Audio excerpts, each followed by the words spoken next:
Well, that's all the news updates. I'm Ashley Mazuri. Our sign language interpreter is Marisha Witi. We now pave way to the KTN News crew that is camped in Nyeri County tonight and the next 2 days. They're going to be discussing issues affecting the region. When you talk about agriculture, when you talk about infrastructure and the voting patterns in general. To you, Sophia. Thank you very much, Ashley, and indeed to our viewers, a very good evening to you. In case you're just joining us, this is a special edition of Kivumbi2022 on the road. This weekend, our focus is on the Mount Kenya region, a region with 10 counties. One of those counties, Nyeri County, playing host for Kivumbi not only tonight, but for the next 2 days. And today we are privileged to be hosted at the Dedan Kimathi University. It sits right at the heart of Nyeri County.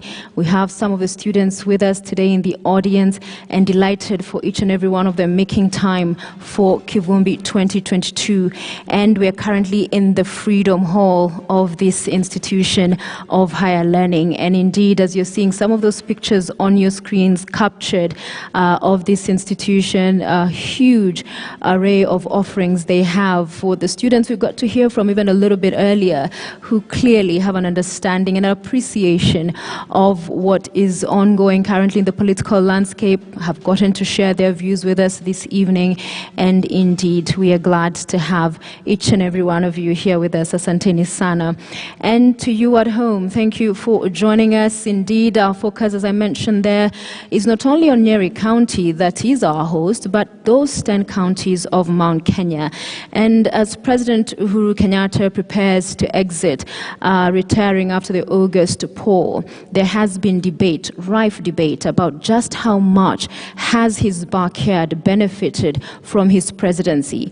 Remember, the comparisons that we saw even a little bit earlier were not only of his presidency, but that this region has produced 3 of the 4 presidents since Kenya attained her independence. It was interesting, at least from the team here, to hear that they rated the former President Kibaki higher than they do President Kenyatta. We did. There was a ballot conducted, an exercise, voting exercise, and the ballots were cast, and that was the tally after. But you will remember, for some of you, in February, during the Sagana 3 meeting, the president gave a spirited defense of those who have doubted or questioned what he has done. And in fact, the man who presented, stipulated, elucidated, outlined to the country and the region the projects, the numbers, is my guest right now here at the Dedan Kimathi University. That's Andrew Wakahio. He is the head of the Presidential Delivery Unit. So we are delighted to have him with us. Remember, you can get in touch with us. I'm at Sophia Wanuna. The hashtag this evening is Kivumbi2022. Thank you, sir, for making time for us this evening. You're welcome, Sophie. So before I get to that poll we had a little bit earlier during our Kiswahili segment, delivery is your forte. And so for many Kenyans, especially right now, as we get to discuss the matters of the region, one of the issues right now that is a pain point for Kenyans, as I was coming from Nairobi, it was an issue there. As I arrived in Nyeri, it was an issue I witnessed, and it's a fuel shortage. There was literally traffic. I thought that was just a huge issue in Nairobi, but here, to arrive and find this huge snarl up, and there were these dozens of cars trying to get into the fuel station. So in as far as just ensuring Kenyans are being able to get this commodity that's precious, what's going on? Why are we having this shortage? And yet we are being told we don't really quite have a shortage as a country. So what's the problem? The fact of the matter is that we do not have a fuel shortage. As we speak right now, the fuel stocks that we are holding at the Kenya Pipeline Corporation, who are the ones who hold fuel for the whole country, we have about 70 million liters of diesel. We have 94 million liters of petrol. We have about 14 million liters of kerosene. We have almost another 14 million liters of jet fuel. We have enough stocks of fuel. The challenge that we are having is what we call route to market, the distribution channel. And the reason why we are having a challenge is we know that the fuel price that is normally announced every month by April, has a component in it of a subsidy by the government to reduce the price of the fuel. Now, that subsidy component is normally a percentage of the purchase price of the fuel in the world market, the landed cost here. So that subsidy is a percentage of that. Now, the bigger, and we all know what is happening to global fuel prices. Global fuel prices have skyrocketed. I mean, the last time we were here is probably 2012 or 2013 across the whole globe. Because of that increase in the prices, the subsidy that we have to give to the oil marketers is growing and growing by the day. So, of course, because it is completely unplanned for, it is completely, because, I mean, we couldn't have made plans for the conflicts that are going on between Russia and Ukraine, right. Which is what is really affecting the supply and affecting the pricing. So we have fallen back on the subsidies that we are giving to the oil marketers. And so the oil marketers... So the oil marketers now are holding fuel to compel government and telling them, pay us what you owe us. We have had conversations with them. We have reassured them that we shall pay them. Yeah, so the from EPRA as well. Yeah, so by tomorrow or before the weekend, we will have returned back to normal. So if you go to the big fuel stations for the big, what we call the big boys, that's where you're seeing the queues. And the reason why they are queues is because there is fuel there. But for the smaller players who can actually not be able to quite do business, if there's a delay in that remittance of the subsidy from the government, then they are, many of them are going down on they're ramping down on their supplies. Okay. That is why everybody then is being forced to go to the big boys. That's why you're seeing those queues. All right, so we will be watching and waiting to see how that plays out. Let me bring it back to our conversation here, and I wonder whether for you, as I mentioned, there was a poll conducted with the audience that we have here. This is about, what, almost 100 of the students, especially from this institution. And asked about the performance of previous presidents, especially in as far as not only Mount Kenya region, but in the country. The person who received the highest vote was Mwai Kibaki. So are you surprised that President Kenyatta, in whose administration you serve, is so poorly rated, whilst recently you were talking about how well his performance has been? Are you surprised by that? What's the feeling here? I'm not surprised. Why? Because you see, polling and the kind of thing that you do is always comparative. It is comparative. When people compare Mwai Kibaki and where Mwai Kibaki got us from when he took over, Mwai Kibaki found us at a completely negative position.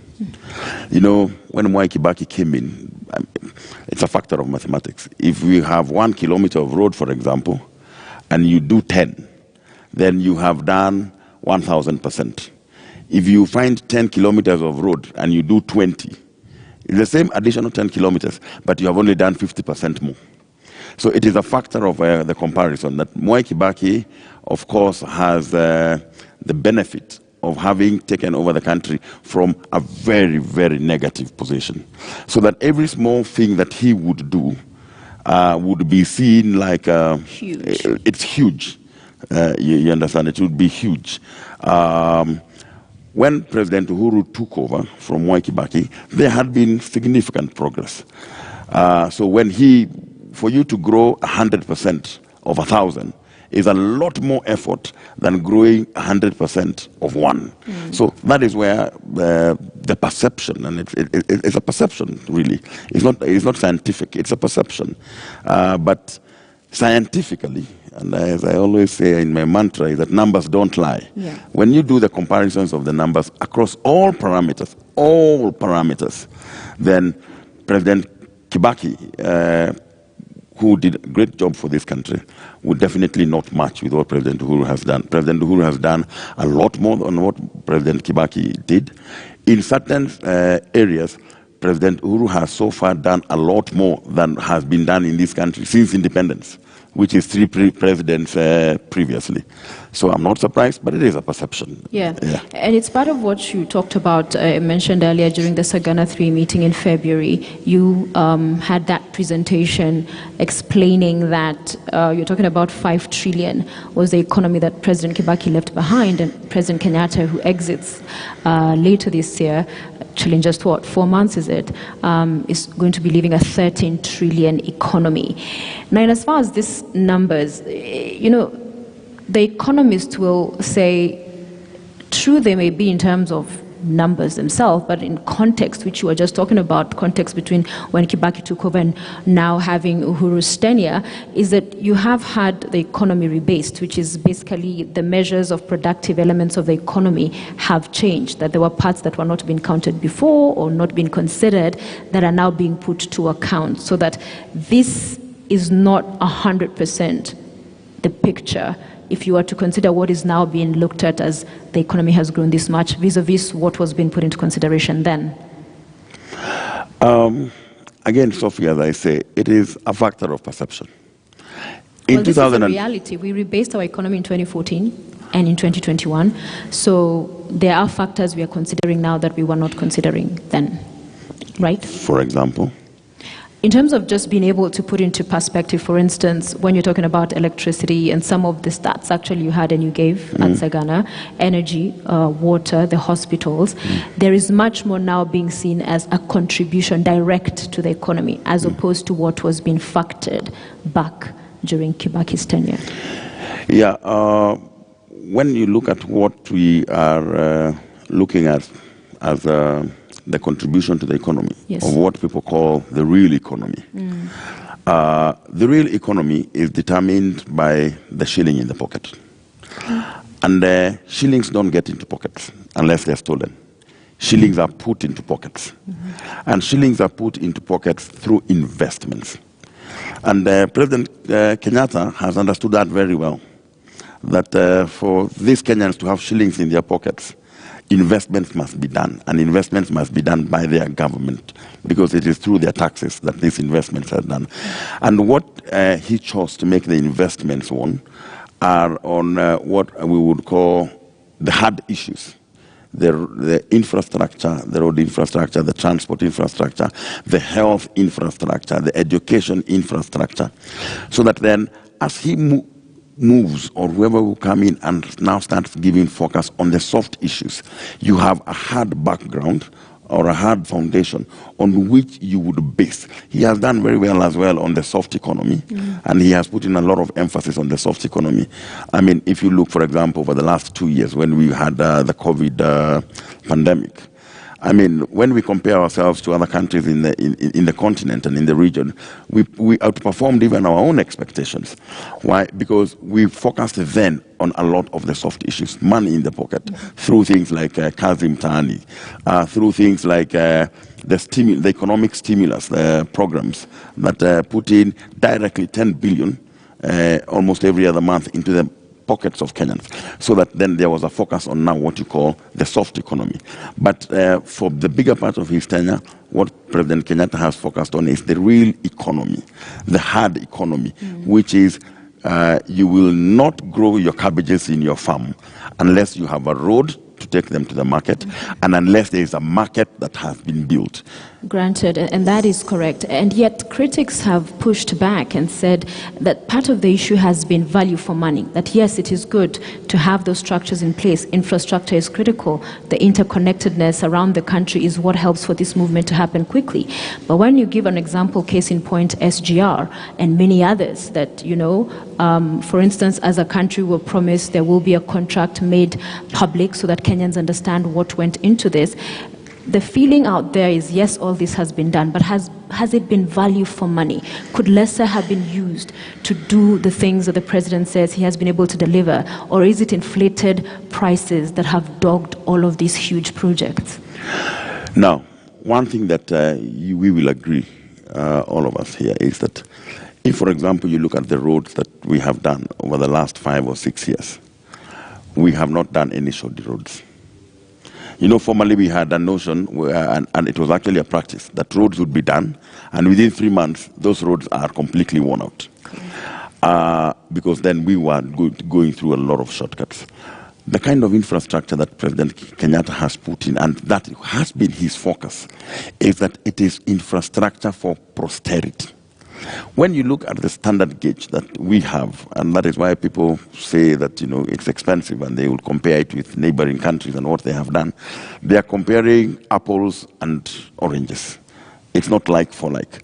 If you look at the kind of standard gauge railway that we have, I hosted a team from Nigeria sometime last week, and we went on a visit to the SGR, and they were like, we have an SGR, but it is nothing close to what you people have here. If you think about our SGR, it was designed for the train. It was designed to carry goods, and it was designed, for example, with speed in mind, that we want to move goods from Mombasa to Nairobi. Today, when you bring a container into the port of Mombasa, 8 hours later, it is sitting at the ICD.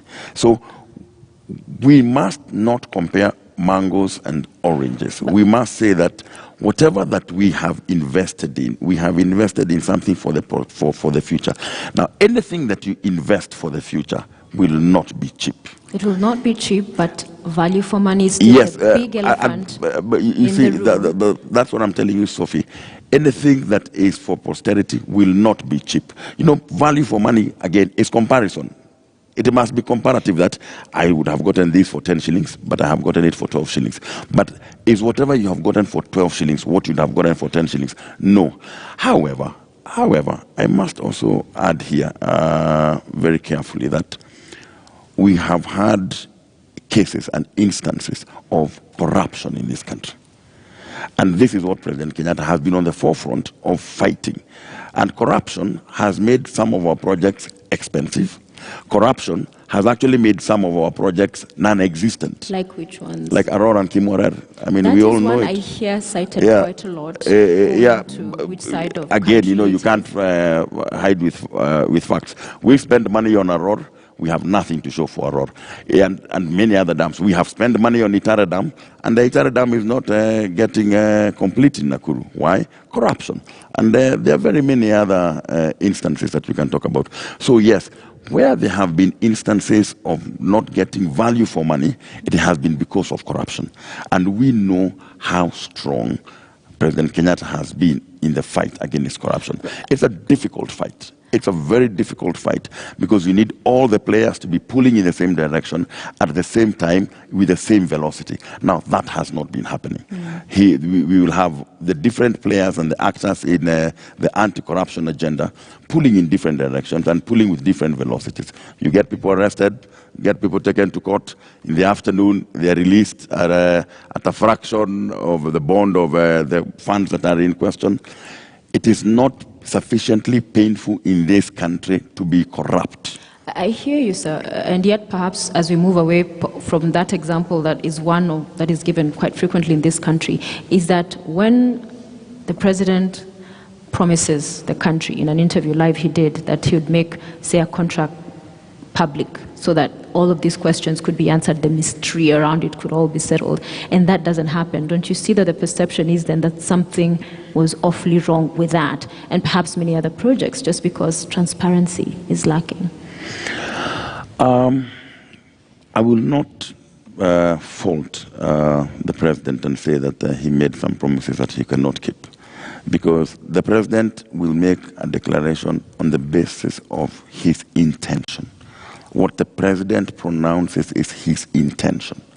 Now, of course, we know that governments are run and operated on the basis of processes and procedures. So there are people who have perfected the art in this government of understanding processes and using the same processes to beat the president's intentions.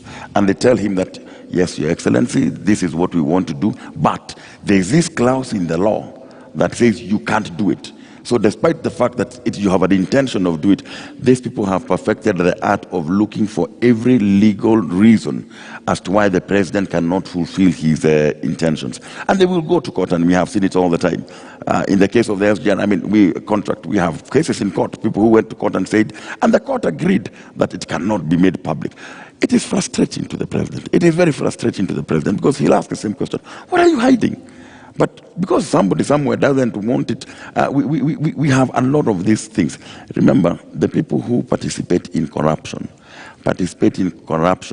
and ensure that they use the same laws that we have put in place to abet their activities. They are not daft. They are very intelligent people who have understood the processes and use those same processes to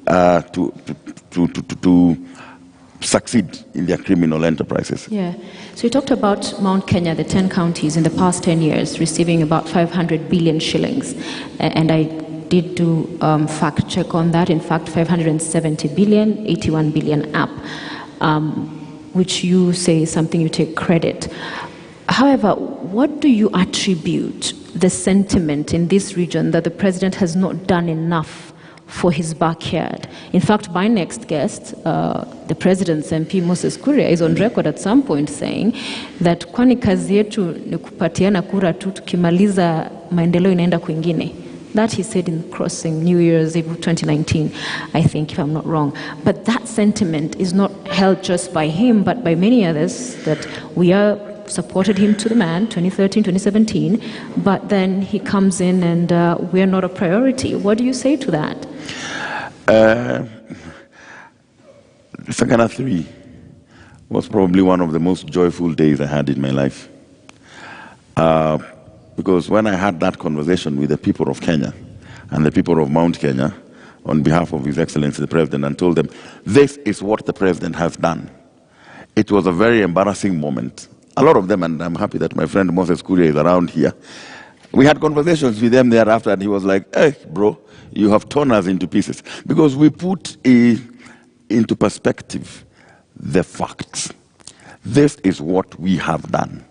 You see, the only reason why they had been able, because it's a driven narrative. It was a narrative that had been driven then.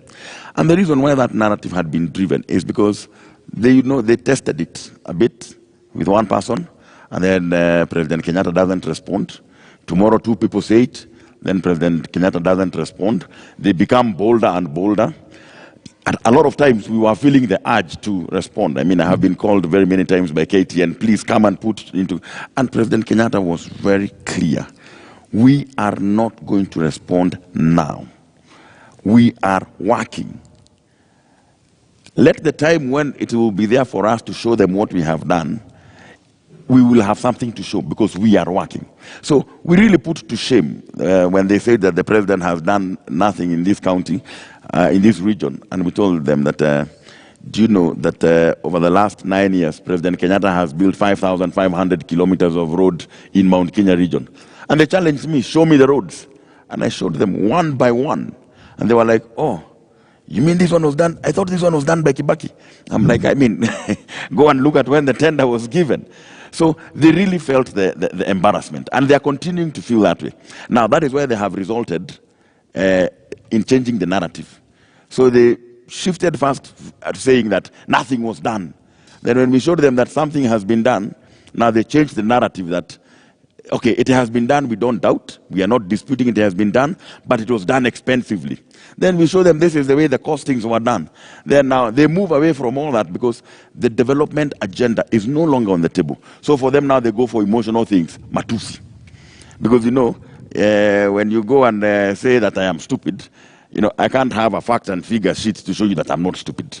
So they will now want to engage in an arena that they know cannot be disputed by science. That's why they're going for emotional things, like the insults that you're hearing them insulting, including insulting our mothers, you know, that kind of a thing.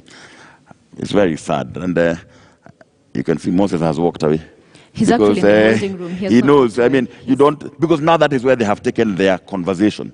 It has now to be about insults, because the development agenda as to whether President Kenyatta has done or not was finished in Sagana. But this I found interesting during that same meeting, that the president hailed the current Minister for Agriculture, C.S. Munya, who actually will be with us here tomorrow, for what he has done. There are many issues, and there is Honorable Kuria getting... Welcome back, Moses. He will be with us on stage next. I'm sure he'll have a thing or two to say to what you've said. But back to the point that The president was hailing C.S. Munya for what he's done, especially around agriculture. And the point he was driving at is that the former minister who he had sacked from government, Honorable Kunjuri, had pretty much taken the whole ministry and the sector downhill. So this is the thing. This is the president, right, of the republic. As I'm sure you have been following all of the political arena and the rhetoric of a co-presidency or shared president, that then you're saying, I fired this minister because he was beholden to this other person who's my deputy for 5 years of whatever period of time, I think it was 5 years, right? And then brought in this other person. So for an observer, it would be that this is a concession from the president that I saw something going south for so long, let it go, and yet the buck does stop with him. I mean, how do you explain that in as far as delivering to the people of Kenya?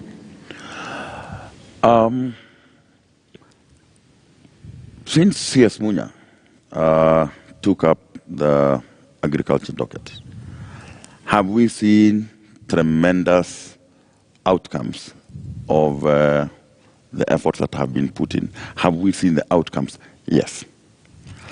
Did we see the similar outcomes with the previous office holder? No. It's science. This one has performed. This one didn't perform. But then he attributes the failure the reasons of that as one to why perform. That one performed or why this other one did not perform is left for ile tunaita tujijazia. The reason is ni kwa sababu you're spending your time doing other things. He was hired by the deputy president, is that what you're saying? Well, I'm not a hiring authority. I would never know who hired them. And I would not know the relationship, the hiring relationship between President Kenyatta and William Ruto. I cannot speak to that. But for that person, for the president to say that they did not perform, you know, Sophie, if it walks like a duck and it quacks like a duck, it must be a duck. A duck that was brought to Kenya by the president, as far as Kenyans know. Just like every other ducks that are there that have been brought in by the president. And he will keep some because of what we would call political expediency. President Kenyatta is a man who very heavily believes in the mantra of second chances. He wants, by the time President Kenyatta says that I have let you go, believe you me, you cannot be taken anywhere else. Because he has tried, he has guided, he has shown, he has cajoled, so he has done everything. And by the time now he says, okay, let us part ways. It is because really it is beyond rehabilitation. He believes in giving people second chances.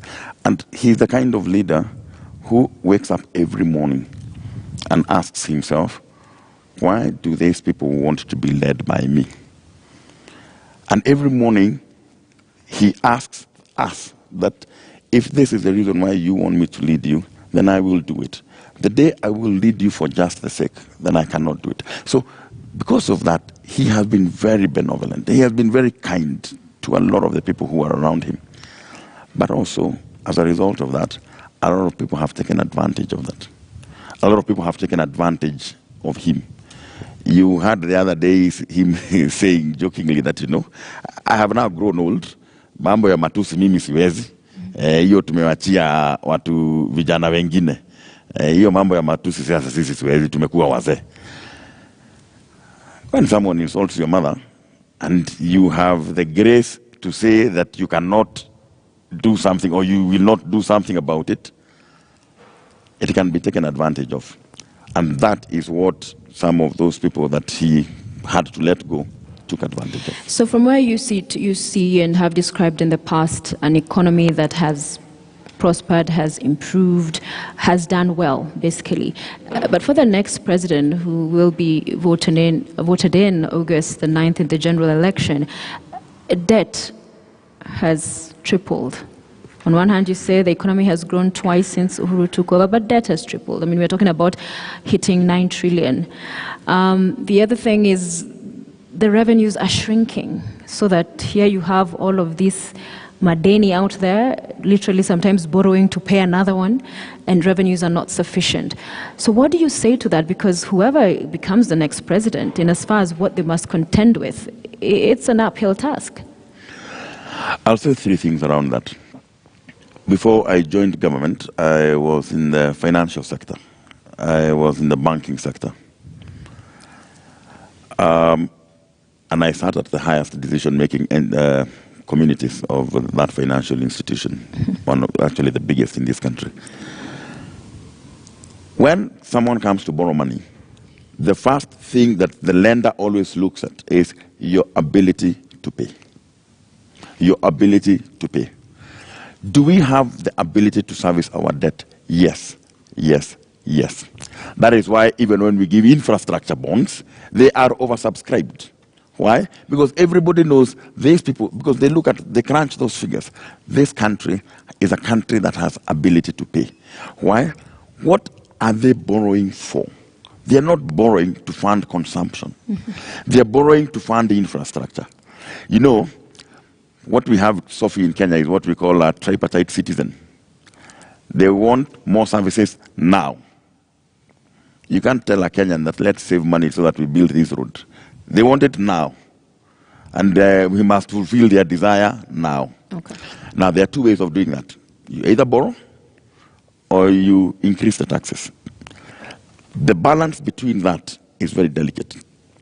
Because you see, if you increase the taxes so that people so that you can build the infrastructure, this infrastructure will be used by future generations as well. So you are not going to overly punish the current generation of citizens for the benefit of future generations. There must be some balance. That yes, the people who are there in the current generation need to put in some sweat, but the people who will also come and continue using this infrastructure will also need to put in some sweat then to pay for that same infrastructure. We are paying for the old Nairobi-Mombasa railway 100 years down the line, because that's the period for which we took the loan. But it served us for that 100 years. So the people who built it then, who used it the first time, paid some money for it.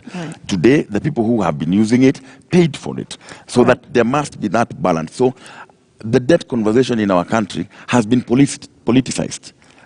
It has been politicized, one, to show that we have borrowed too much. But when you bring the hard facts, this is our GDP. How much debt can our GDP accommodate?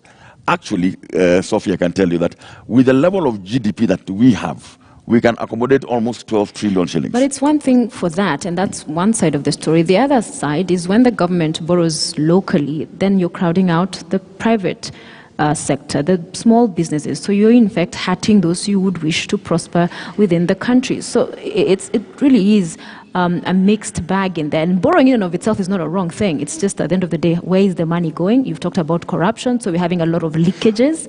And as you respond to that, I want to just make sure we're getting our 2 questions ready, because we're about to wrap up this interview. So 2 questions from audience members. If, as I mentioned earlier, any of you have a question for our guest, we're about to wind up this interview. Please walk over to our podium there. There's a hand over there. So you'll be able to tell us your name, sir, and ask your question, and we'll take one other question. And to my point, briefly, if you had something to say, I think you did. Yeah, the question that you have asked is about the balance between domestic borrowing and external borrowing. It is a balance that is done by financial experts, Sophie. You're not one, I am not one. I can tell you what happens is this. What I can tell you is this. Yeah.